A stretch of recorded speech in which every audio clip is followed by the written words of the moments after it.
Des obsèques de la petite fille, elles se tiennent dans la plus stricte intimité. Toutefois, des centaines de personnes ont tenu à lui dire adieu. Des hommages se tiennent aussi dans d'autres communes du département. Je vous propose d'écouter tout de suite le discours prononcé par le maire de Fleurance, Grégory Bobato.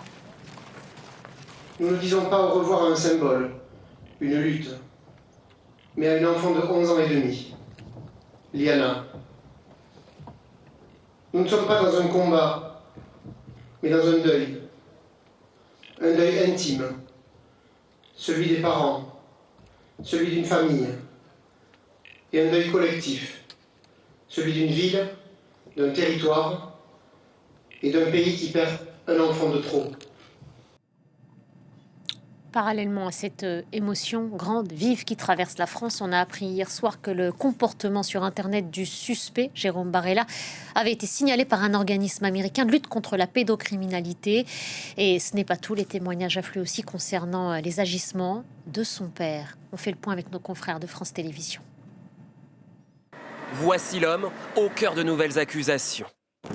Joël Barella, 71 ans, le père de Jérôme, suspecté lui aussi de violences sexuelles. Une adolescente, Maëva, dès 2019, l'accusait d'agression sexuelle, mais la plainte est classée.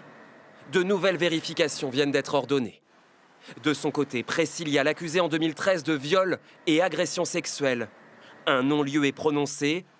Pour sa mère, la parole des enfants n'a pas été entendue. Les filles ont ressenti un abandon de la justice, parce que personne n'a voulu les écouter. Priscilla, au final, a été placée en famille d'accueil suite au fait que elle se scarifiait, elle faisait des tentatives de suicide. Ces accusations contre le père du principal suspect dans l'affaire Liana plongent une nouvelle fois la commune de Fleurance dans le désarroi. Pour certains habitants ce matin, la parole des enfants n'est pas suffisamment prise en compte. Non, je pense qu'on ne les a pas écoutés. Il a mal compris. Mais un gosse, il comprend tout. La parole des enfants n'est pas assez libérée et c'est un sujet qui reste quand même dans l'absolu assez tabou.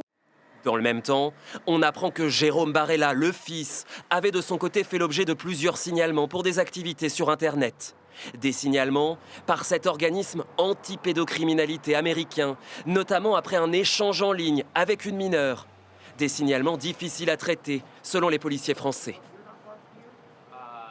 200 000 signalements, dont 95% d'entre eux viennent des États-Unis. On arrive à en traiter 5%. Voilà, nous sommes en incapacité d'en traiter plus. Beaucoup de signalements passent donc entre les mailles du filet, faute de moyens et d'enquêteurs spécialisés selon les policiers.